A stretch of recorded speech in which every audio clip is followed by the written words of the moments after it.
Are you thinking about starting a podcast on YouTube? Today, we're going to talk about what no one tells you about starting a podcast. What's good, everyone? This is Anwar. And if you're listening to the Veracious Podcast today, we're going to talk about the truth, growth, and the journey behind becoming who you're really meant to be. If you're thinking about starting a podcast on YouTube, or you've already started and feel frustrated, stuck, or invisible, then this episode is going to be for you. Today, I'm going to talk to you about what it's really like starting on YouTube and the difficulties nobody prepares you for. The dream versus the reality. Starting on YouTube, what it's really like. Before we can even talk about cameras, microphones, thumbnails, or algorithms, we need to talk about the dream, because the dream is what gets you started, and the reality is what decides whether you stay or you go. Part 1, the vision that pulls you in. Most people don't know, or most people don't randomly wake up and say, hey, let me start a podcast. It's time to start with a vision. You imagine conversations that matter. You imagine helping people. You imagine your voice finally being heard. Maybe you even see yourself interviewing powerful people. Maybe you see your story changing someone's life. That vision feels exciting and almost electric. But here's the truth no one tells you. The vision comes before the skills, before the resources, and before the confidence. And the gap is the most uncomfortable part. Part 2, no one talks about how it feels weird to talk to no one on camera. Let me tell you something that sounds small, but it's hard. Talking to a camera with no audience feels awkward. You press record, you talk for 20, 30, maybe 60 minutes. And when you upload it, barely anyone watches. That silence can mess with your head. It can start doing things to you. It says you start wondering, am I boring? Do I sound stupid? Is it even worth it? And that's where a lot of people quit. Not because they lack talent, but because they expected it to validate them so soon. Nobody warned you that growth starts in obscurity. Part 3, the ego check nobody talks about. This is big. Starting on YouTube will humble you. You may feel like you're meant for more, but the numbers don't match the feeling, and that's hard on the ego. You see other creators blowing up and think, why not me? Why them and why not me? But here's the truth. That changed how I look at things.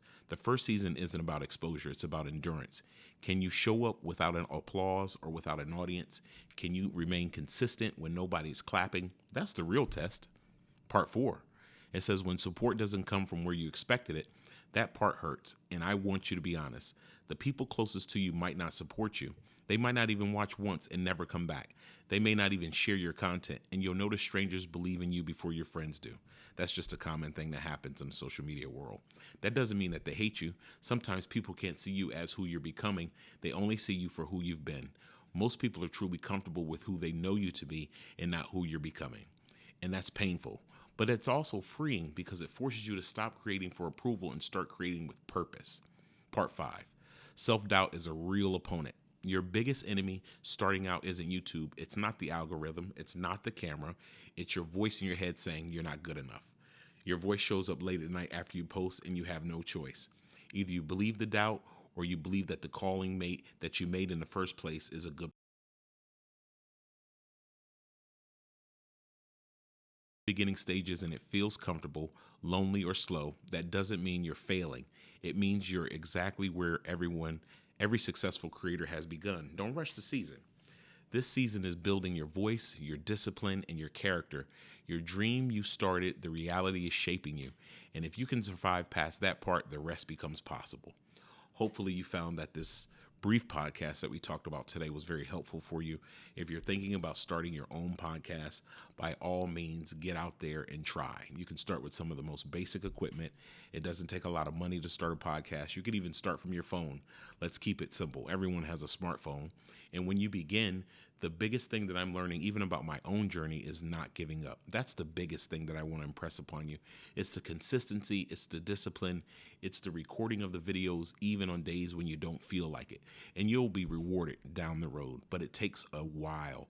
Most people quit before they can ever really be seen or heard by a large majority of the audience in which they're seeking. So if you get discouraged, reach out to me. Drop your comment down below. Can you tell me something that you're working on about starting your podcast that you find difficult? I would love to have a dialogue with you. Let me know. Put it in the comments.